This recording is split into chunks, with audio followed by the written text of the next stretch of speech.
If you're thinking about moving to Long Island, there are a few things that you absolutely need to know before making this decision. I help people relocate here all the time. So today I want to break down for you what living on Long Island is really like. I'm Josephine Fusco, and I help buyers and sellers navigate the Long Island real estate market. And if you are planning a move, then this channel is here to give you real and honest insight. So let's get into it. I want to go through a few things: property taxes, home prices, commuting, and maybe even some lifestyle expenses. When I sit down with people that are interested in relocating, these are a few things that we cover in our consultation. I think that one of the biggest things that people don't realize when relocating here or moving to Long Island is property taxes. And if you're coming, let's just say from Brooklyn, Queens, Staten Island, the Bronx, or even outside of New York, some people will say that the property taxes are very high. And then we have others that will say, this is actually within my budget. And this is something I really go over carefully with my clients, right? Because it's important that you understand what it's going to look for you when you actually purchase the home so that you can factor in what your monthly expenses will be. So let's divide it out into Nassau County and Suffolk County. In Nassau County, property taxes can range from, I'd say, about $8,000. I would say $8,000 to $9,000, maybe on the lower end. And some people on here are probably going to say, well, where? And that's something we can address. All the way up to, let's just say, $18,000, $19,000 per year. And it depends really on the town. In Suffolk County, typically you're looking at about anywhere between $10,000 to $15,000, depending on the town that you're looking in. And then some obvious towns are even higher than that. But let's just say on average, looking anywhere between $10,000 to $15,000. And it really does depend on the specific location too. Now that might sound high compared to other states, but I would like to break something down. Those taxes do go towards school districts, local services, parks, libraries, and the overall infrastructure, what makes Long Island what it actually is. So let's just say that you are relocating and you want to come onto Long Island and you want help really understanding what your monthly numbers may look like, depending, in different towns. That's something that we could walk through together. And I do this with all my clients and we could break it down. Now let's discuss home prices. Home prices can vary. We have Nassau County and we have Suffolk County. In Nassau County, we can see anywhere between, on the lower side, I would say $650,000 to $700,000, depending on what town you're looking in. And these would be considered like entry homes or homes that maybe need some work, and it really depends on the condition of the home as well. Sometimes the homes are a little bit smaller. They might need some updates, but a lot of first-time home buyers actually like this because it can be a little bit more, sometimes it can be more affordable for them. In Suffolk County, I would say somewhere the range would be, let's say anywhere between $650,000 to $750,000. Let's just say on a lower scale. And then what I also want to address is a range for mid-market. So mid-market obviously is somewhere in the middle. And this will represent, I would say, the typical single-family home that a lot of buyers are shopping for right now. So watch this. Nassau County, we're looking at about minimum $750,000, and then it can go up to about $1.2 million. The median home price in Nassau County is around $835,000 right now, as of early, I would say 2026. So the mid-market is going to cover right around that level for Nassau County. Now let's go to Suffolk County. Suffolk County mid-market, we're looking at, I would say, $650,000, $750,000, and then going up to $900,000 or more. Suffolk County's median price is sitting right now at $700,000. So that comfortable mid-market will stretch into, I would say, about $800,000 to $850,000. And it really does depend on what town you're going into. And there are a lot of towns here on Long Island. For most buyers, I'm seeing a lot of people within this mid-market range, but it really is up to you as the buyer on where you see yourself and where you're comfortable, what your price point is, what your purchasing power is. Also depends on the area and the condition of the home. So let's talk about luxury homes as well. I would say that would classify typically, just like on data, I would say anywhere about above 1.3 million, because recent reports are showing that luxury often starts around a little bit above 1.3, and average luxury prices are well over that as well. So let's just say you go deeper out, maybe into the Hamptons or the North Shore Over there, luxury homes can range, I would say, somewhere between multi-million dollars, let's say well into the 2 millions to 3 millions or even higher. We're also going to take into accountability the views and the acreage of the property and the condition of the home. Now, commuting. There are a lot of people that move to Long Island and work on the island. Then I have sellers and buyers that I work with on the island that commuting was part of their everyday. So a lot of them go into Manhattan or into Queens. So what was important to them was to factor in the commuting costs with the Long Island Railroad or to take the bus. So remember, we're going to have to put those into account. If you're traveling, those are things that we can go over as well. In the meantime, if you want, you could just Google real quick, how much does it cost to take the railroad, let's just say from a town that you're interested in, into Penn Station or into Grand Central Station.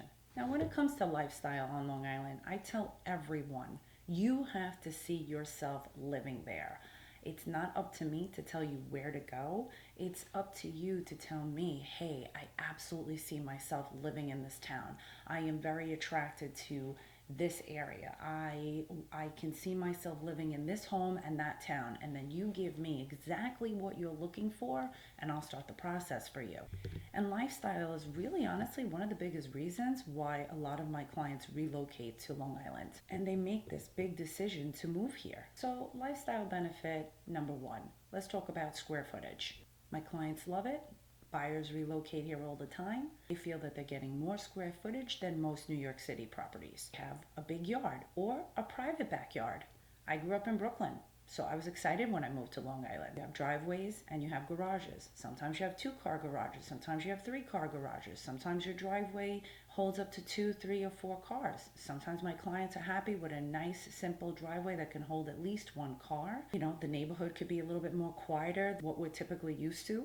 And there's certainly less congestion than the boroughs. One of the biggest things that my clients notice right away for them is that they certainly get more space. And I think that one of the superpowers about living on Long Island that attracts a lot of people as well is that you really are close to beaches. It's easy to access them as well, depending on where you live. There are a lot of parks, a lot of nature preserves. There are a lot of towns that are waterfront. And let's just say you don't want to be in those areas, it's really not far to get to them. In the summer, Long Island really does come alive. There's Jones Beach, there's Long Beach, there's the Hamptons, there's Montauk, there's Bayport. Like there is so much around, and that's just naming a few. A lot of outdoor activities, especially in the summer, is amazing. And many of the families that I work with are looking for a strong community feel, and they find that in whatever town they are interested in. Now, even though you'll get more space than, let's just say, Brooklyn or Queens, you will most likely rely a little bit more on a car here. Now, there's transportation everywhere, and I know so many people that love it, but just be prepared. Sometimes it's not as easy to just take a quick walk over to the grocery store like there is in Brooklyn or Queens, so you might have to use your car to get to places. So if you're craving space, a quieter environment, and a more suburban lifestyle, then Long Island may be the right fit for you. But let's just say Long Island might not be ideal for you, and that's totally cool too. So if you're not the type of person that really don't like driving, might not be the best option for you. If you're used to traveling on the train, there will be an adjustment here, a small adjustment period, but you will certainly get used to it. You know, I have a lot of clients that walk everywhere. They have that type of lifestyle. So if you don't mind getting some steps in, you absolutely can do it, but in certain areas, be prepared. Sometimes that's not doable. What I do find is that the key is finding the right town that is perfect for your lifestyle, because different towns will feel completely different, and only you can determine which town you see yourself in. And helping clients find the right house for them that matches their lifestyle makes me so excited. It's a big part of what I do. So I also want to address with you guys the housing market reality for 2026. There were only 4,300 homes for sale in January 2026 on Long Island. So inventory is down. And this is something I address with every client that I speak to, because the headlines don't always state the real full story. You can take a look at the data that's on the news, but that's kind of national data, all right? What I like to do is look at the local data. We're looking at Long Island. Let's see what's actually happening here. Right now, we were looking at in the early part of the year that only 4,300 homes sold across Long Island. And the prices have remained very resilient here. I feel it really is still a seller's market. I am not seeing what other states are seeing right now, where maybe they're taking a little bit of a dip. Houses are sitting a little bit longer. If the house is priced right out here, it's going to move very quick, and also it's going to be very competitive. And that's a strategy that we must address when we sit down and speak together. So with the Nassau median home price being somewhere around 835,000, and then we have the Suffolk median home price that's somewhere around 700,000, you must be prepared when you're coming into this market, especially if you're relocating. And having the right agent on your side is truly important. It's going to be probably one of the biggest steps you're going to take. Now let's talk about what's happening with inventory on Long Island, because it's still tight. The biggest driver in this market on Long Island is that inventory is still down, which is making it a very aggressive market. It's still aggressive because inventory is still low. We have a lot of buyers out there looking for homes. Now you're going to hear across the news, let's just say, or the national data, that buyers are having a little bit more advantage right now. I'm not seeing that on Long Island. So my goal for every buyer that I work with is to understand your purchasing power. I want you to be a very strong buyer. And as of early 2026, the home prices are still holding very, very strong. In Nassau County, houses are going above asking. I'll give you an example. In Nassau County, I just sold a home in Oceanside for $51,000 above asking price. It was very aggressive. We had multiple buyers, multiple offers, and the market responded to it. In Suffolk County, we are selling houses as well, and they're priced right, and they're going very quick. Multiple offers, above asking price. And we went over the prices in Nassau versus Suffolk. So you kind of know where the median home price is, right? So despite the high interest rate over the last couple of years, home values have remained very resilient. Also, in addition to that, even though the interest rates were higher, there were still very aggressive buyers on the market. And to be honest with you, I was working with a lot of them, and we were buying homes. People were stating at that time, oh, the interest rate is too high, don't purchase. They were out there purchasing, and they got in at a really good time, because just in 2 years, values on home have gone up.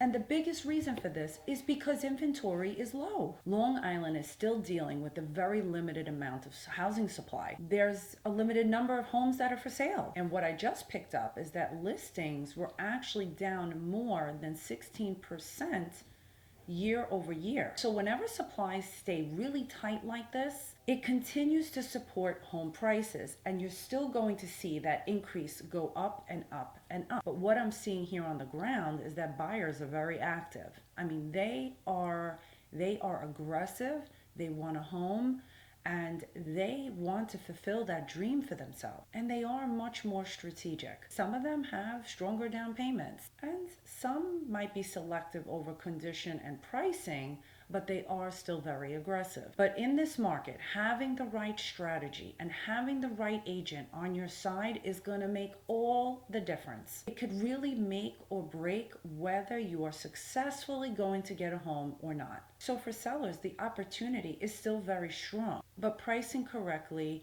and preparing the home properly matters more now than it did a couple of years ago. In this market, having the right strategy can make or break you. Having the right agent can make or break you. You want someone that really understands how the local market is happening here on Long Island. This is a really big move. This is a really big purchase. This is something that you truly, truly want. You want an expert in the field. When you come this way and you go take a look at what's on the market and how these agents are representing their clients, you're going to see the difference between a hobby agent and an actual real estate professional. Make sure you're looking for someone that understands the data, that understands the market, that has the right strategy in place for you, wants to make you a strong buyer in today's competitive market on the island. It's very, very important. You want clear communication. You want to understand a little bit more about the towns that you're looking in. Let's look at the inventory. Let's see what's actually listed in the area. How quickly are these houses going under contract? How quickly are these houses selling? These are things you have to look at. You may say to yourself, I really don't know where I want to go, but I want to come onto Long Island. Great. Why don't we take a look at both Nassau and Suffolk, and then you narrow it down where you actually see yourself. Do you have an agent that's going to be willing to take the time to take you out and look at all of these areas? Narrow down. Once you start getting out there and you get your feet wet and you start to see what's happening with inventory, how quickly the houses are moving, and your agent is advising you properly, you will definitely find a home. Some buyers take a little bit longer than others, and that's okay too. But you have to have a vision, you have to know your purchasing power, your finances, what is actually happening with the money part. Then you have to have a strategy, and then you have to have somebody that understands the local market and also knows how to negotiate properly, who also knows how to communicate with other agents. When you have buyer's agency representation, you want to make sure that agent knows how to communicate with the listing agent. Don't think that this is just a matter of opening a quick door and you get the key and you walk through the door and, hey, we're just looking at a house. There are so many more factors behind that. So if you're looking to move to Long Island, whether you're from Brooklyn, Queens, Staten Island, the Bronx, or let's just say you're out of state, but you want to come to Long Island, I would love to help you navigate it the right way. Every town is different. Every situation is different. And having an agent that knows how to strategize can really make all the difference. My contact information is below. Feel free to reach out at any time. Drop a comment. Let me know if you have any questions on this video. And I look forward to seeing you in the next one. Thanks for tuning in.